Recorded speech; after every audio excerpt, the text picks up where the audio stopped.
तीर्थंक जिनेन्द्र की पीयूष देशना जिनेन्द्रवाड़ी मनुष्यों जगत कल्याणी है। ये सर्वज्ञ शासन नमस्तु शासन जयवंतो वीतराग श्रवण संस्कृति। भगवत अरहत परमेश्वर ने तीर्थंकर दिनेश्वर ने जगती के प्राणी मात को उस सत्य का उपदेश दिया जिस सत्य का अन्वेषण लोग बाहर दूर दराज में कर रहे थे। जगत की सत्ता और सुख की सत्ता, ये दोनों ही सत्ता सत्य है।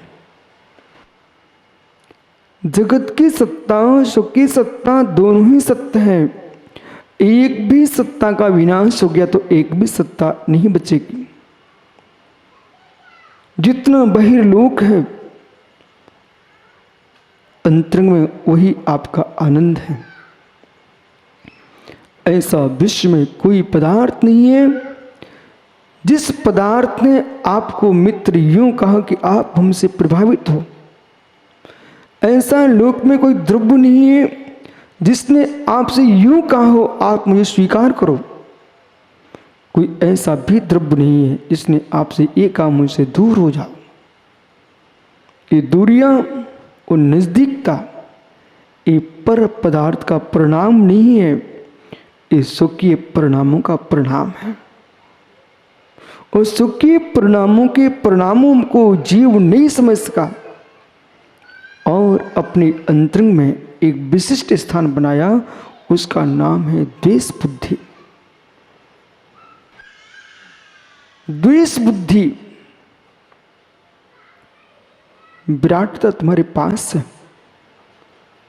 विराटता तुम्हारे पास है, परंतु ज्ञानी द्वेष बुद्धि को कैसे स्थापित कर लिया। समल के समय में अरविंद भैया पानी तुम्हारे पास है, मित्र खाद तुम्हारे पास है। चाहे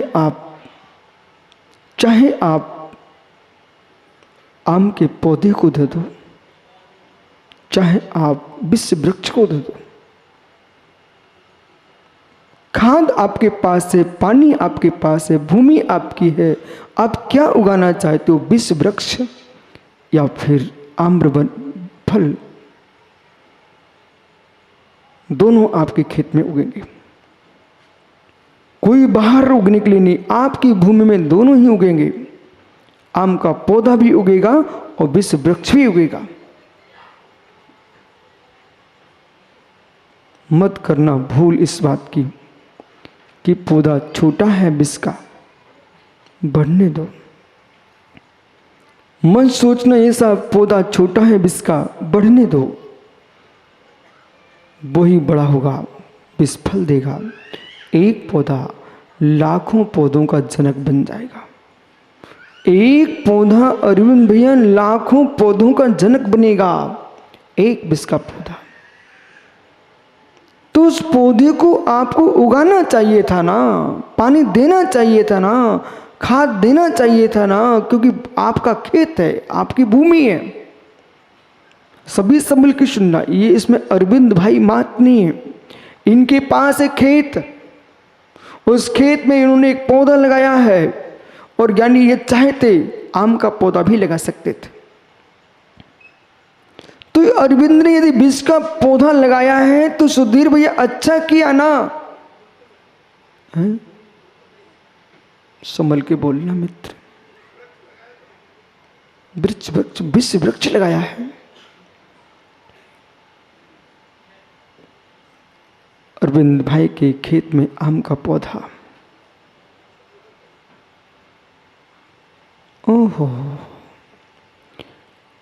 अरविंद भाई के खेत में विश्व वृक्ष।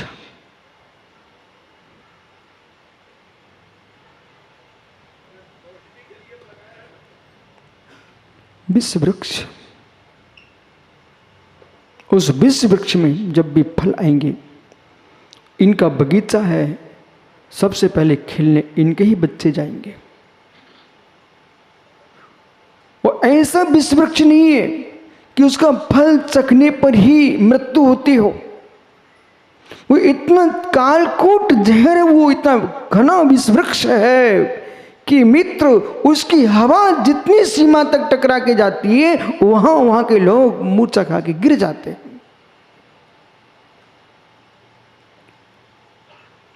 जिसने उस वायु का स्पर्श किया, सारे के सारे गिर जाते हैं और उनका प्राण का अंत हो जाता है। मित्र विराजो दोनों, अपने वृक्ष का ध्यान रखने में आगे बात करता हूं। अरविंद के बगीचे में जहर का वृक्ष,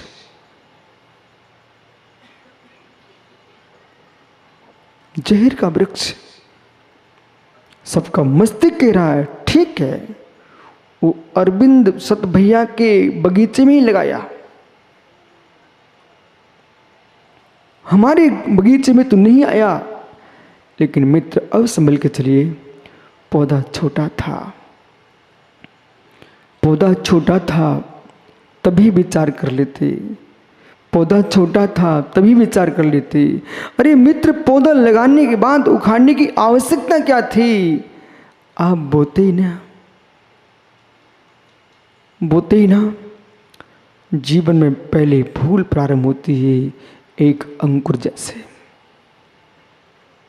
जीवन में पहले भूल प्रारंभ होती है अंकुर जैसे। अंकुर को आप नहीं ठीक कर पाते हो, परिणाम ये निकलता कि विश्व वृक्ष का पौधा बड़ा हो जाता है। यदि यहां पर कोई व्यक्ति अपने जीवन में भूल कर चुका हो, तो अपने मस्तिष्क में विचार करो, हमारी भूल प्रारंभ कहां से हुई थी? एक अंकुर से प्रारंभ हुई थी, एक अंकुर से प्रारंभ हुई थी, अंकुर से प्रारंभ हुई थी। अंकुर न होता तो बट विश्व वृक्ष विशाल न हो पाता। कहां कहां भूल हुए है? सत्येंद्र ने एक भूल की थी, सत्येंद्र ने एक भूल की थी कि सेनापति मंत्रियों के हाथ में सारी राज्य व्यवस्था सौंप दी। एक भूल की थी, सेनापति और मंत्रियों के हाथ में सारी व्यवस्था सौंप दी और मात्र मात्र मात्र मात्र मात्र मात्र भूल चुके थे अपनी सामर्थ्य को, अपनी महारानी विजया का चेहरा देखते रहते थे। हे मित्र, इतने अपनी महारानी के में आसक्त हुए, महारानी में इतने आसक्त हुए कि उनको राज्य दिखना बंद हो गया, प्रासाद दिखना बंद हो गए, राजसभा दिखना बंद हो गई। मात्र एकमात्र अपनी महारानी विजया का चेहरा दिखाई देता था।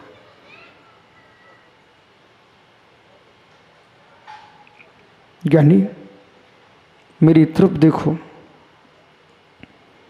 किसी के भाई से भाई की दुश्मनी हुई है तो कोई एक चेहरा होगा, किसी पिता पुत्र की दुश्मनी हुई है तो कोई एक चेहरा होगा, किसी मित्र रिश्तेदारी की दुश्मनी हुई होगी, एक चेहरा होगा। वो एक चेहरा या धन का होगा, या धरती का होगा, या स्त्री का होगा, एक चेहरा होगा। पिता पुत्र से दुश्मनी हुई तो किसके पीछे हुई? धन, धरती, स्त्री। भाई भाई के भी यदि विसंवाद हुआ है तो एक चेहरा। राष्ट्र में, देश में, विश्व में भी चेहरा होगा तो कोई एक चेहरा। कोई देश भी परतंत्र होता है तो इन्हीं तीन के पीछे होता है, कोई युद्ध होता तो इन्हीं तीन के पीछे होता है, कोई विसंवाद होता है इन्हीं तीन के पीछे होता है। इन तीन के अलावा संसार में है क्या? या तो धन का विश्व वृक्ष है, या स्त्री का विश्व वृक्ष है, या फिर धरती का विश्व वृक्ष है।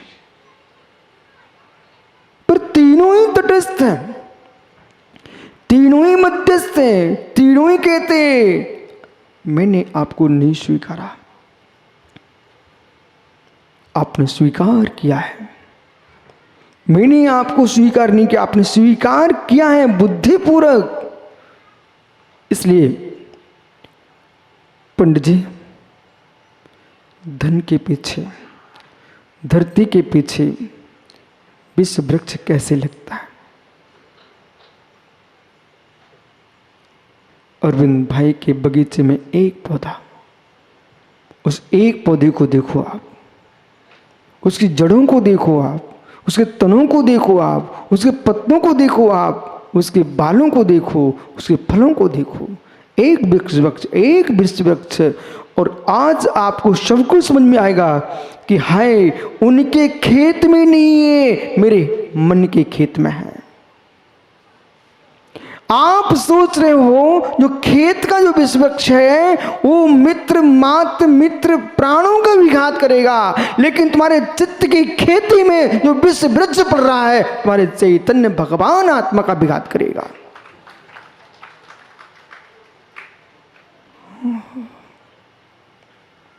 आचार्य भगवंत सोमदेव सूर्य ने अक्षय भाई 18 प्रकार के विष्णु की व्याख्या की है। आचार्य प्रवर सोमदेव सूर्य ने ज्ञानियों नीति वाक्य ग्रंथ में 18 प्रकार के विष्णु की व्याख्या की है। सत्यार्थ बोध में उसका वर्णन किया गया है। 18 प्रकार के विष्णु की व्याख्या की है, वो 18 प्रकार के विश्व वृक्ष हैं। एक नहीं, दो नहीं, तीन नहीं, चार नहीं, 18 प्रकार का विष्णु होता है। आज तक राजकुमार पंडित जी आपने 7 प्रकार के विष्णु को पढ़ा है, लेकिन 7 विष्णु जो है ना मेरे मित्र, इसके आगे 11 विष्णु और हैं।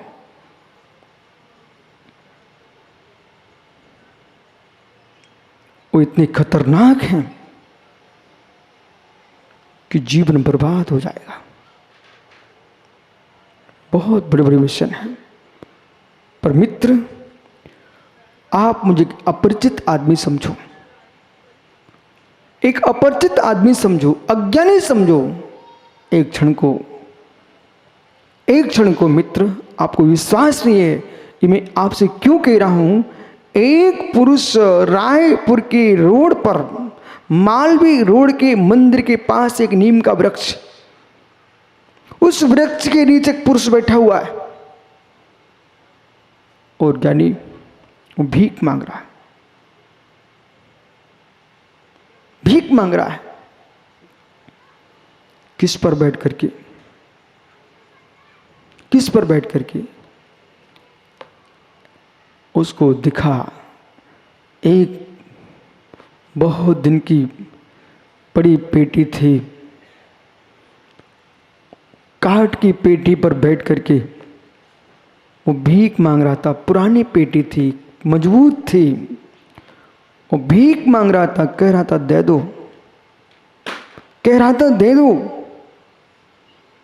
लेकिन समझदार आदमी था, उसने पूछ लिया, तुम इतनी सुंदर शरीर है तुम्हारा, बुद्धि मांगने की है, तुम मांगना ही क्यों, प्रशांत कमा भी तो सकता है। पर क्या कर सकते हैं, जिनकी मांगने की आदत हो और रोने की आदत हो उनको भगवान ठीक नहीं कर सकते। ऐसे परिवार में लोग मिलेंगे, समाज में, देश में मिलेंगे, जिनके पिता सब कुछ लुटा के चले जाए, प्राण तक तो दे गए, अब पिताजी तो क्या चाहिए तुमको, शील जैसा संपत्ति तुमके लिए जन्म देने के लिए नौछावर किए, तब भी अरविंद भैया वो जाकर के पड़ोस में कहता है कि बड़े भैया को सब दे दिया, मुझे कुछ नहीं मिला। अथवा बड़े भाई कहेंगे पिताजी ने छोटे भाई के साथ रह करके उसको सब सौंप दिया, मुझे कुछ भी नहीं दिया। अरे अभागे बेटो, अरे अभागे बेटो, तुम ऐसे पिता के लिए कह रहे हो कुछ दे के नहीं गए, अब तुझे क्या चाहिए, मनुष्य पर्याय तेरे लिए दे गए हैं, अब इससे बड़ी तुझे कौन सी संपत्ति चाहिए।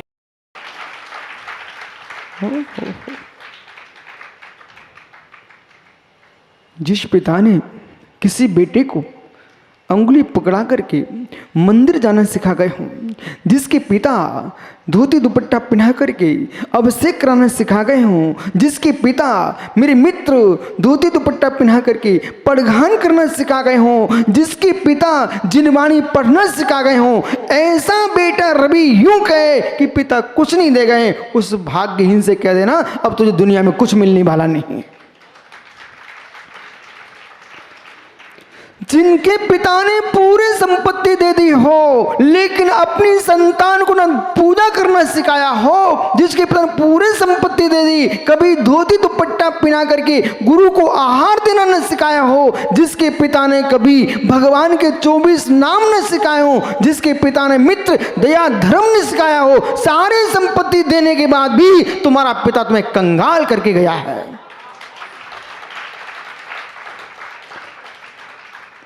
कंगाल करके गया। ओहो मित्र, जो संपत्तिशाली हो, चाहे भिलाई में हो, चाहे रायपुर में हो, छत्तीसगढ़, पूरे छत्तीसगढ़ में, पूरे देश में हो, और अरविंद भैया मैं आपसे कह रहा हूं, आप वैशाली के मंत्री हो, यानी उनके घर में जाके बोल के आना कि जब तुम्हारे पिताजी थे तो मंदिर में बिना दान किए दर्शन नहीं करते थे, तुम मंदिर की देहरी पर चढ़ना नहीं जानते, क्या तुम्हारे पिताजी तुम्हें नहीं दे पाए, क्या तुम अभागे ले नहीं पाए? समझ जाइए, पिताजी दे नहीं पाए या तुम अभागे ले नहीं पाए। अंतिम सांस भर रहा कोई, बेटो सुनो मेरी बात को, बेटियों ध्यान दो, अंतिम सांस भर रहा हूं पिता तुम्हारा, और आंखों में आंसू टपका के कहने लग जाए, बेटे हमने जीवन में तुम्हें कुछ नहीं दे पाया, न बगला दे पाया, न वाहन दे पाया, न अच्छी सी दुकान दे पाया, बेटा क्षमा करना मैं तुझे कुछ नहीं दे पाया, तुम अपने पिता के पैर पड़ लेना, कहना पिताजी तुम चिंता बेहीन अंतिम श्वास भरो, बेदरिद्री क्या ले पाएंगे, आपने मुझे दिगंबर गुरु के चरण पकड़ना सिखाया है, अब मुझे कुछ नहीं चाहिए।